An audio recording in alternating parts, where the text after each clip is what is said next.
Salut à toi qui regarde cette vidéo, j'espère que tu vas bien et que tu as passé une bonne journée par la grâce de Dieu. Et si elle vient tout juste de commencer, je déclare vraiment que cette journée-là soit remplie de bénédictions pour toi.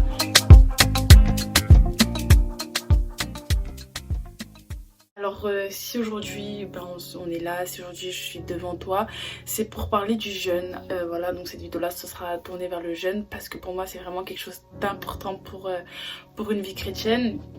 Alors déjà si je regarde en bas, hein, c'est parce que j'ai mon ordinateur, j'ai tout noté dedans. Déjà.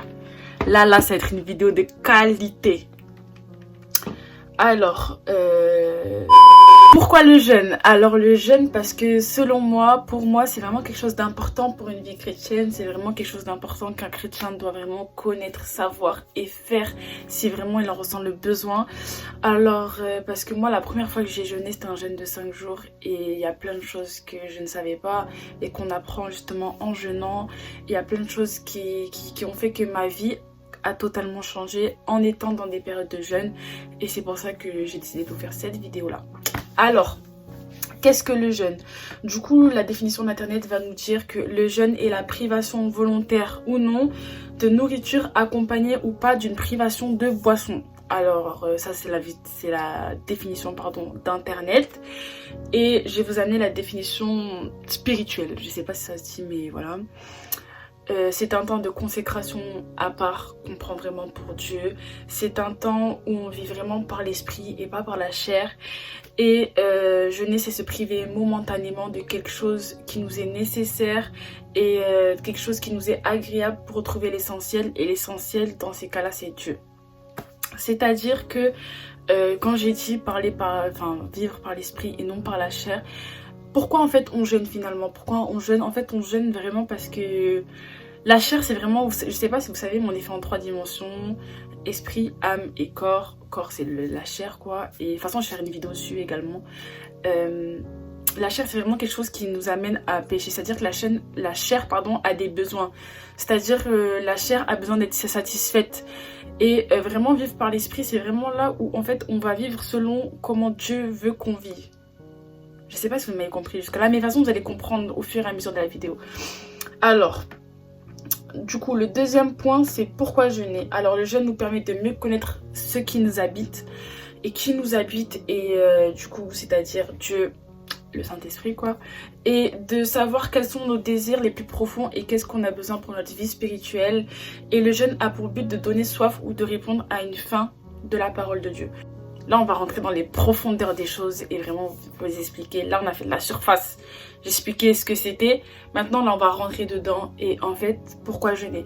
Alors en fait on va jeûner vraiment par vivre par l'esprit comme j'ai dit tout à l'heure. En fait la chair a des satisfactions et a des besoins. C'est à dire que je sais pas si c'est votre cas par exemple, vous savez que vous devez prier mais vous passez votre temps sur TikTok, vous passez votre temps sur les réseaux sociaux. Et vraiment le jeûne ça peut être aussi un jeûne de, je sais pas moi, de réseaux sociaux. Mais le jeûne c'est vraiment se couper de quelque chose, se priver de quelque chose en fait, qui fait que notre relation avec le Seigneur est freinée, qui fait que parfois on n'arrive pas à entrer dans une autre dimension, on n'arrive pas à rentrer dans quelque chose, dans une nouvelle étape de notre relation avec Dieu, parce qu'on est freiné à cause d'une certaine chose, vous voyez, de cette chose là que j'ai dit qui nous est essentielle. Mais l'essentiel c'est vraiment Dieu, et quand on jeûne c'est vraiment pour retrouver l'essentiel pour notre vie. En fait le jeûne c'est pas juste le simple fait de ne pas manger, parce que tout à l'heure je vous ai lu la définition d'internet, il disait que c'était une privation momentanément de nourriture ou d'eau, mais c'est pas juste le simple fait de ne pas manger. Un jeûne c'est vraiment prier, adorer, je sais pas, mais c'est vraiment un temps pour Dieu. C'est à dire que un jeûne c'est pas une grève de la faim. Vous n'allez pas juste pas manger et attendre que l'heure pour couper le jeûne arrive en fait. Faut pas attendre comme ça. Imaginons aussi que vous jeûnez de 8h à 18h, vous n'allez pas attendre les bras fermés jusqu'à 18h. Non, c'est pas comme ça. Et vraiment un jeûne, comment vous expliquer? Du coup, en fait pour que vous compreniez mieux, déjà je vais prendre un verset, parce que depuis tout à l'heure je m'exprime, je parle mais je n'ai pas de verset à l'appui. Alors là on se trouve dans Isaïe 58 du verset 6 à 7. Alors, voici le jeûne auquel je prends plaisir. Détache les chaînes de la méchanceté, dénoue les liens de la servitude, renvoie libre les opprimés et que l'on rompt toute espèce de joug. Partage ton pain avec celui qui a faim et fais entrer dans ta maison les malheureux sans asile. Si tu vois un homme nu, couvre-le et ne te détourne pas de ton semblable. Alors j'aime beaucoup ce verset-là parce qu'en fait ce verset-là nous apprend que... Enfin pas nous apprend. En fait un jeûne c'est vraiment... En fait pour moi limite j'ai envie de dire en fait un jeûne c'est se couper de quelque chose. C'est-à-dire que un jeûne tu vas déjà... Premièrement, te couper du monde parce que tu vas vraiment te retrouver avec toi et le Seigneur. C'est vraiment un face à face pour moi. Et c'est vraiment là où en fait si tu as du mal à rentrer dans la prière, si tu as vraiment du mal à quelqu'un de prier, si tu as vraiment du mal par exemple de, je sais pas, d'adorer. Et c'est vraiment en fait pendant ce temps de jeûne là que tu vas prendre des nouvelles dispositions. Et c'est vraiment là où en fait tu vas changer tes habitudes. C'est-à-dire que si tu es quelqu'un qui a un caractère colérique, tu vas devenir quelqu'un de humble, devenir quelqu'un de patient.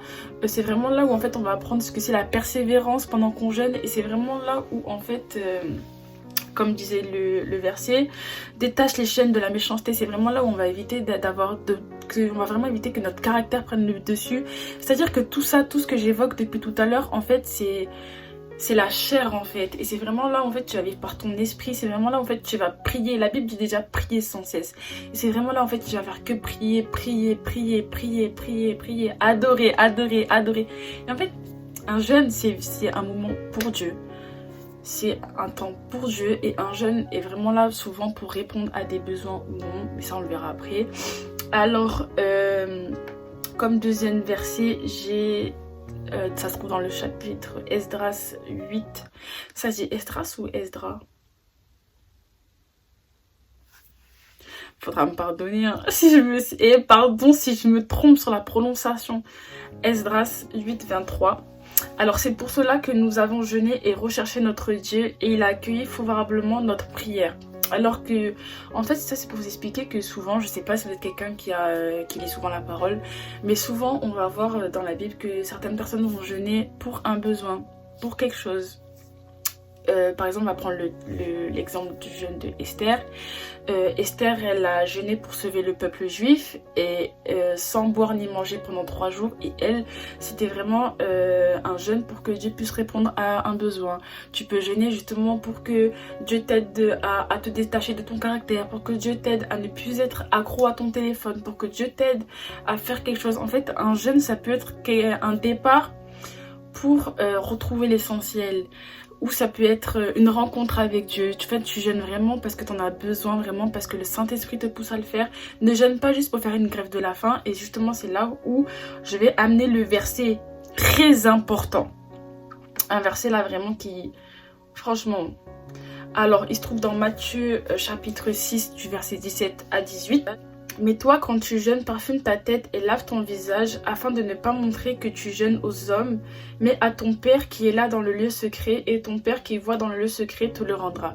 Alors dans ce verset-là, quand on parle du lieu secret, le lieu secret en fait c'est ton cœur. Enfin, moi c'est comme ça que je le perçois, le verset en tout cas. Le lieu secret là c'est ton cœur en fait. Là ce qu'on parle dans ce verset-là c'est vraiment ton cœur. Et en fait, c'est-à-dire jeûner, en fait...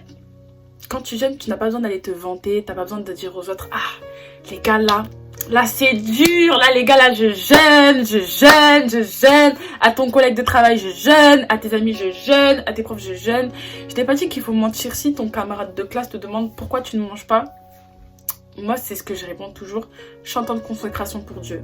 Et c'est vraiment là, en fait, tu n'as pas besoin de mentir, mais en fait un jeûne, t'as pas besoin d'être vanté de jeûner, parce que c'est vraiment là où en fait, là, si tu te vantes de jeûner, tu vas prendre une forme d'orgueil en fait, tu vas devenir orgueilleux, tu vas commencer à te la péter parce que tu jeûnes et tout, mais...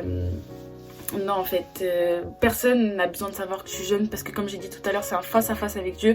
Personne n'a besoin de savoir ce que tu fais, où tu en es dans ta vie spirituelle. Une relation c'est intime, alors vraiment si c'est un conseil que je peux te donner, garde cette intimité là entre Dieu et toi. Là j'ai parlé des exemples de jeûnes qu'on va souvent voir dans la Bible. J'ai déjà parlé d'Esther tout à l'heure, mais en tout cas moi c'est les 3 grands jeûnes que j'ai retenus, hein, mais si vous lisez souvent la parole, il y a beaucoup de personnes dans la Bible qui vont jeûner. Du coup il y a Esther, le jeûne de 3 jours. Le jeûne de Daniel jeûna quant à lui de façon partielle en ne consommant que des fruits et des légumes durant 21 jours. Il jeûna pour que Dieu lui donne la révélation du rêve du roi, ainsi que pour être délivré d'héritages ancestraux. Là c'est juste pour vous mettre pourquoi il a jeûné.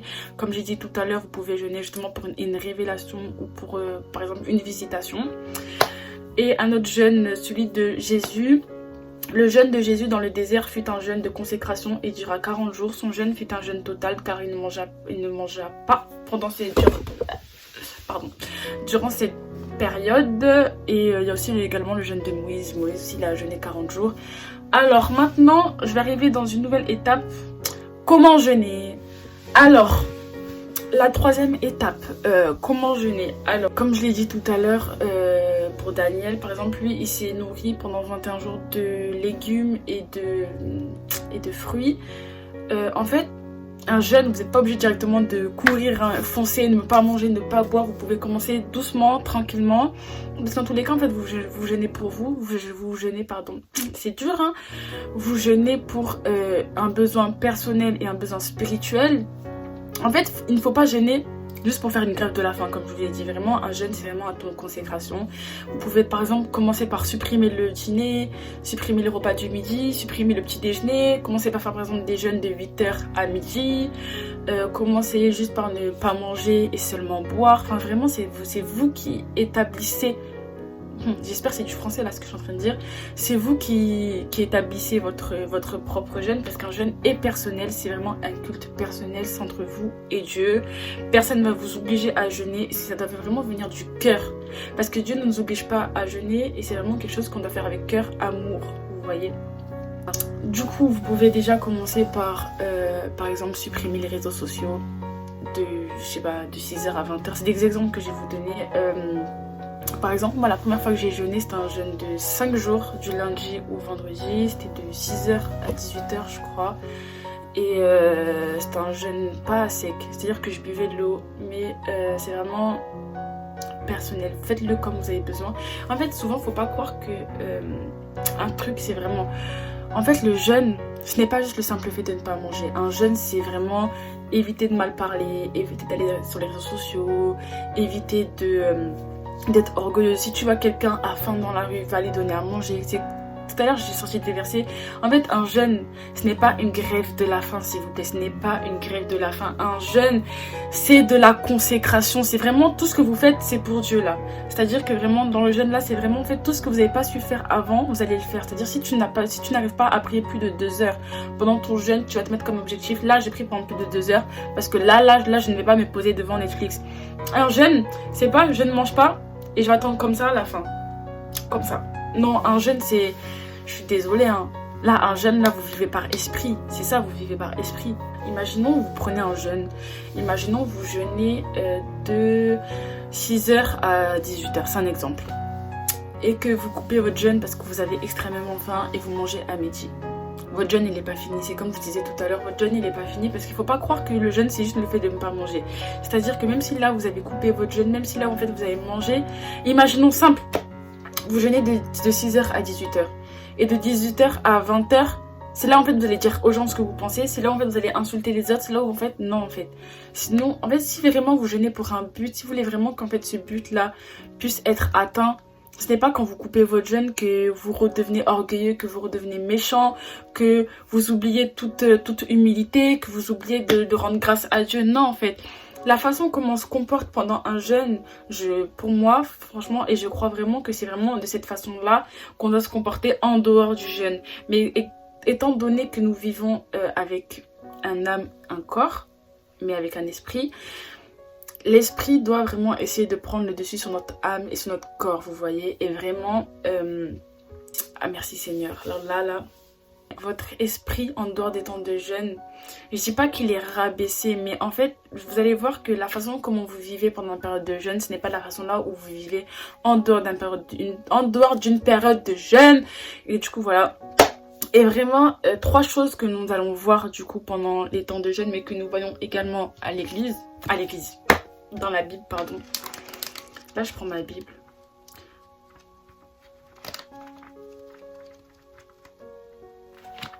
Je crois que c'est dans Matthieu. Hein. Voilà. Matthieu chapitre 4. Vous allez voir qu'en fait, les formes de tentation que vous allez rencontrer pendant une période de jeûne. Alors, Matthieu 4 verset 1. Alors Jésus fut emmené par l'Esprit dans le désert pour être tenté par le diable. Après avoir jeûné 40 jours et 40 nuits, il eut faim. La première chose que vous allez voir quand vous allez jeûner, c'est que vous allez forcément avoir faim parce que c'est pas quelque chose que votre corps a l'habitude de faire. Du coup, la première chose que vous allez voir, c'est avoir faim. Alors je vous le dis et sincèrement, je déclare pour vous que si vous avez faim pendant l'une de vos périodes de jeûne, je déclare que vous vous nourrissez réellement de la parole de Dieu. De toute façon, on le voit dans l'histoire de la Samaritaine. Je sais pas si vous connaissez cette histoire-là, mais je vous invite vraiment à aller le voir. Jésus lui dit que si tu bois de cette eau, tu n'auras plus jamais soif. C'est-à-dire, nourrissez-vous de la parole de Dieu pendant une période de jeûne. Vous allez voir que plus vous allez lire la parole, plus vous allez adorer le Seigneur, plus vous allez prier et vous n'allez pas penser à la faim. Mais si vous restez les bras croisés, c'est là où vraiment ça va être dur. Dans Matthieu chapitre 4, vous allez voir que Jésus a été tenté par le corps, l'âme et l'esprit. Le corps, ça a été de lui dire change ces pierres en pain. Ça, c'est vraiment le corps. Et les autres tentations, c'est l'âme et l'esprit. Et c'est vraiment là, en fait, je viens vous le dire. Je vous affirme, vous allez être tentés. Mais vraiment, nourrissez-vous de la parole. Vous allez voir que quand vous allez jeûner, quand vous allez prier là, lire la parole, je vous assure, le temps va tellement passer vite. Du coup voilà, j'espère que vous l'avez compris, pourquoi il était important de jeûner. N'oubliez pas que vous n'êtes pas obligé de jeûner pendant 40 jours comme Jésus. Vous pouvez commencer quelque chose de doucement. Vous pouvez jeûner une journée, 5 jours, vraiment faire des jeûnes une fois par mois, une fois par semaine, des choses comme ça. Vraiment, et je vous encourage vraiment, j'espère vraiment ça va pouvoir vous booster et booster votre foi et vraiment, je sais pas, rétablir des liens avec le Saint-Esprit si c'est ce que vous avez besoin. Et j'espère que j'ai pu répondre à toutes les questions. Si vous posez des questions, si je n'ai pas répondu à tout, n'hésitez pas d'aller me poser dans les commentaires ou sur les réseaux sociaux que je vais mettre en barre d'infos. Eh, je suis trop youtubeuse. Du coup, je disais que si vous posez d'autres questions, sinon demandez-les simplement au Saint-Esprit, car je crois vraiment qu'il vous répondra. Demeurez bénis. Merci d'avoir écouté jusqu'au bout de la vidéo et je vous aime. Bisous.